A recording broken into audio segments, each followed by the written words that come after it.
नमस्कार दोस्तों, स्वागत है आपका अपने ही YouTube चैनल यश ज्ञान नॉलेज में। दोस्तों, अगर आप हमारे चैनल को सब्सक्राइब नहीं किए हैं तो सब्सक्राइब कर लें और बेल आइकन प्रेस कर दें ताकि हर वीडियो की नोटिफिकेशन आपको मिले।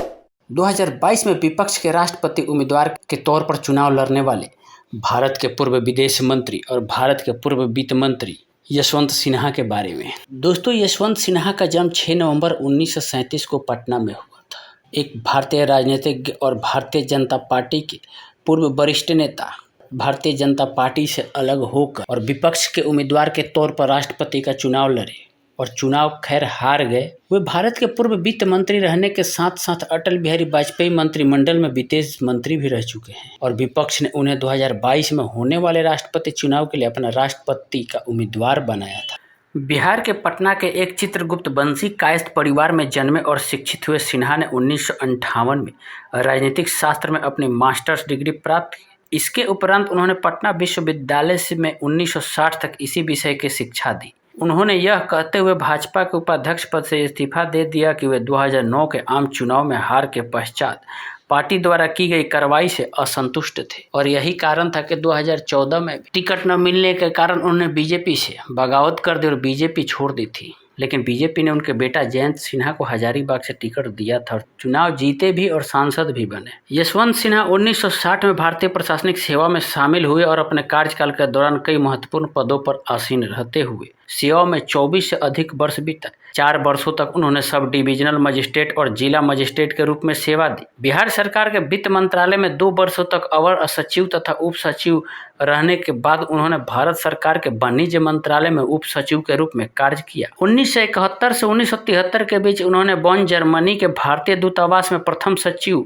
वाणिज्य के रूप में कार्य किया था। इसके पश्चात उन्होंने 1973 से 74 के बीच फ्रैंकफर्ट में भारत के कौंसल जनरल के रूप में काम किया। लगभग 7 साल काम करने के बाद उन्होंने विदेशी व्यापार और यूरोपीय आर्थिक समुदाय के साथ भारत के संबंधों के क्षेत्र में अनुभव प्राप्त किया। तत्पश्चात उन्होंने बिहार सरकार के औद्योगिक आधारभूत सुविधाओं के विभाग, डिपार्टमेंट ऑफ इंडस्ट्रियल इंफ्रास्ट्रक्चर तथा भारत सरकार के उद्योग मंत्रालय में काम किया, जहां वे विदेशी औद्योगिक सहयोग, प्रौद्योगिकी के आयात, बौद्धिक संपदा अधिकारों और औद्योगिकी स्वीकृति के मामले के लिए जिम्मेदार थे। 1980 से 1984 के बीच भारत सरकार के भूतल परिवहन मंत्रालय में संयुक्त सचिव के रूप में सड़क परिवहन, बंदरगाह और जहाज रानी जैसे मामलों में काम किया। यशवंत सिन्हा ने 1984 में भारतीय प्रशासनिक सेवा से इस्तीफा दे दिया और जनता पार्टी के सदस्य के रूप में सक्रिय राजनीति से जुड़ गए। 1986 में उनको पार्टी का अखिल भारतीय महासचिव नियुक्त किया गया और 1988 में राज्यसभा का सदस्य चुना गया। 1989 में जनता दल के गठन होने के बाद उनको पार्टी का राष्ट्रीय महासचिव नियुक्त किया गया। उन्होंने चंद्रशेखर के मंत्रिमंडल में नवंबर 1990 से जून 1991 तक वित्त मंत्री के रूप में कार्य किया। जून 1996 में वो भारतीय जनता पार्टी के राष्ट्रीय प्रवक्ता बने। मार्च 1998 में उनको वित्त मंत्री नियुक्त किया गया। उस दिन से लेकर 22 मई 2004 तक संसदीय चुनाव के बाद नई सरकार के गठन तक वे विदेश मंत्री रहे। उन्होंने भारतीय संसद के निचले सदन लोकसभा में बिहार, जो अब झारखंड के हजारीबाग निर्वाचन क्षेत्र का प्रतिनिधित्व किया। हालांकि 2004 के चुनाव में हजारीबाग सीट से यशवंत सिन्हा चुनाव हार गए। उन्होंने 2005 में फिर से संसद में प्रवेश किया। 13 जून 2009 को उन्होंने भाजपा के उपाध्यक्ष पद से इस्तीफा दे दिया था। फिर 13 मार्च 2021 को श्री सिन्हा ऑल इंडिया तृणमूल कांग्रेस में शामिल होकर पुनः सक्रिय राजनीति में वापसी की। टीएमसी में शामिल होने के बाद पार्टी ने उन्हें राष्ट्रीय उपाध्यक्ष बना दिया। टीएमसी में शामिल होने का वजह बताते हुए श्री सिन्हा कहते हैं, देश दोराहे पर खड़ा है। हम जिस मूल्य पर भरोसा करते हैं वे खतरे में है।